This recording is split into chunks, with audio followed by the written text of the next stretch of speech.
are What's you? up, Trey? How you doing? It's been so long since we've seen each other. And I just got to say, you have been painting for a long time. You were just sharing with me this year is what, 20 years in business? 20 years since 2003. Oh my gosh. Yeah. Honestly, uh, this is for me something that a lot of people need to hear. Just tell us a bit about your story. What got you into painting and construction and what kept you there? Um, Actually, what got me into painting and construction was I have a background. So I have a juvenile felony and 3 adult felonies. I couldn't get no job, um, and fell into a slight depression and, the things of life of, you want to go to work, but you can't get no job. And so I went to the apprenticeship program and learned a trade. And from there, I just took it. I was actually downtown, I think on second, and I was doing a building for a company, Hugin Hussein. I was up 15 stories on a little scaffolding, and they was paying me like $20 an hour. And I kept looking back. I'm like, I'm shaking. I'm painting the window. I'm shaking. I'm like, man, this is too high for me. I was like, I quit. They was like, you can't quit.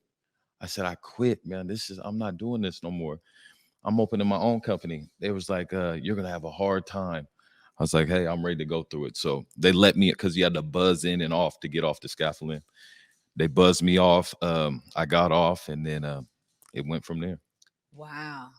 Something in you said, look, I'm not going to be doing on these jobs working for somebody else. I'm about to build my own. When you think about 20 years in business, obviously there's a lot of mountains and hills to climb, right? It goes up and down. I think sometimes a lot of what we need to experience in terms of business ownership is the longevity of it, the perseverance, that kind of dedication, that resilience to be able to get through those kind of bumps in the road. What are some of the things that allowed you to stay in business so long as you incurred some of those transitions when it came to business? Because, we all know that a lot of businesses go through that. The number one thing, and we all know, and I think we need to lean on it more, is having that faith from God. You know, knowing that He gave me the download for the vision and just to complete the mission. And when you're going through that roller coaster ride and those ups and downs, it's just like any storm. When it rains, the grass is gonna grow, it's gonna get greener, and you're gonna learn from it. So that's what I did through these 20 years. Wow. I mean, also too, I think that's so important, having that strong foundation of, what is going to carry you through, right? And whatever it is, whatever it means for folks, what is that thing? You got to really be able to identify it so that you can have something to lean on when you need to. But also too, I mean, you're in a, customer based business. In order for your business to have longevity, you've got to be real solid in terms of building the understanding, the awareness of your business, and getting those clientele to realize like, hey, I'm going to go with this person over the next person who's doing this type of work. Tell us a bit about how you build your customer base so that you can really experience the longevity you have. So I built it off. I started from the ground up. I did all the work myself. I've done all the work from drywall to painting to texturing to tile to flooring to minor electrical framing, whatever you name it, whatever goes into building a building, a house, I've done it. So and just being having your communication open, being punctual, making sure that when you tell somebody you're gonna be done in 2 weeks, it doesn't go to 6 weeks. Yeah. So a lot of people hear those horror stories, but really just making sure I keep my word, keep my word and perfecting everything, giving it the best I can. Yeah, because I mean, we hear this often, but I think a lot of business owners would agree that still word of mouth is some of the best marketing you could ever do. Because when you do a great job, now you got somebody who's championing your work, right? People are coming in seeing oh my God, look at the new floor, look at the new kitchen, whatever, right? And it's like, oh man, that right there is kind of your calling card as well as people utilize that. But it also means you have to have a solid team. Tell us a bit about you going from kind of a one-man show to building a team so that you can go after all of this work that now is coming your way. I'm thankful. I got to give a shout out to my guy, Dante Severe. He's been with me for 13 years. And he's been part of helping us build Newbill Painting and Construction. So I just want to shout him out. But building a team, one of the biggest things that I've learned from doing it was being hand-on and working with the guys to see their work ethics and how they accomplish stuff and how they complete things. So being there, because you can hire somebody, turn your back, walk away and say, oh, I'll come back, let me see how they did.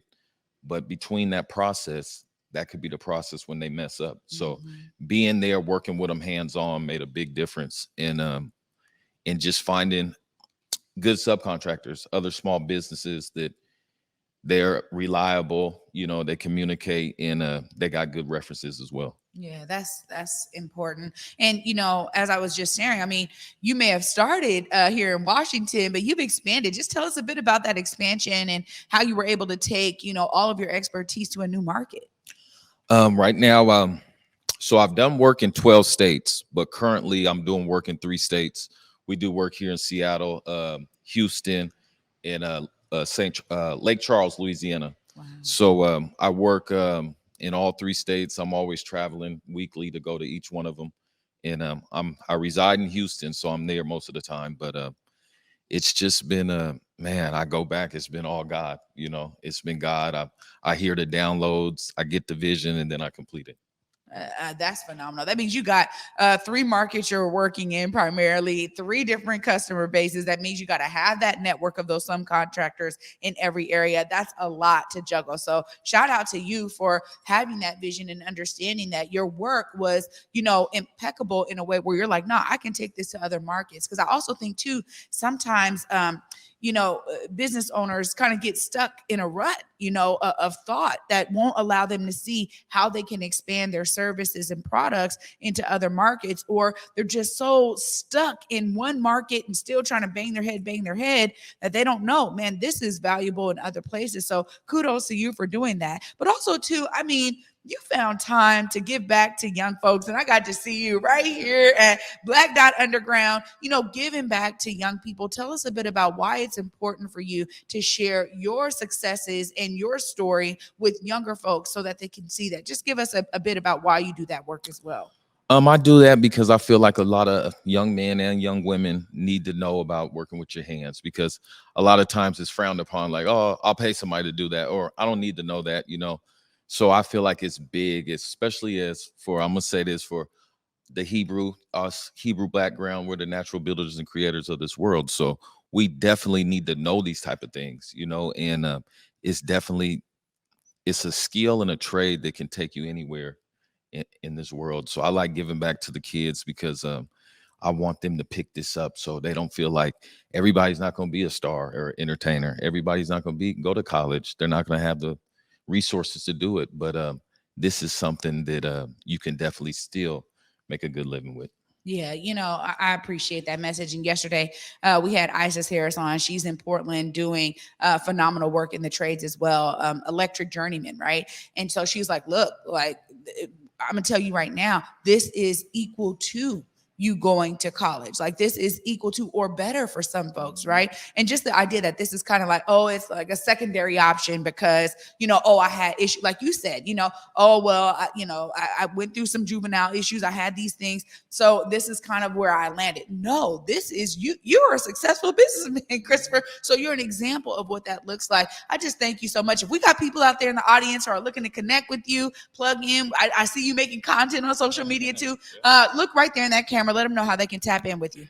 You can catch me on social media, Instagram at Newbill_Painting _Construction. And then you can find me on Facebook also as Crisp Newbill, and on IG as Crisp Newbill as well. And so then you can catch my website, www.newbillpcllctx.com. Wow. Thank you so much. It's so great to see you doing great things, brother. I appreciate you coming and joining me in the Black Media Matter studios. You're welcome anytime. And I just want to say thank you, Converge Media and Trae. I appreciate you guys. Thank you. Absolutely. I told y'all we're going to be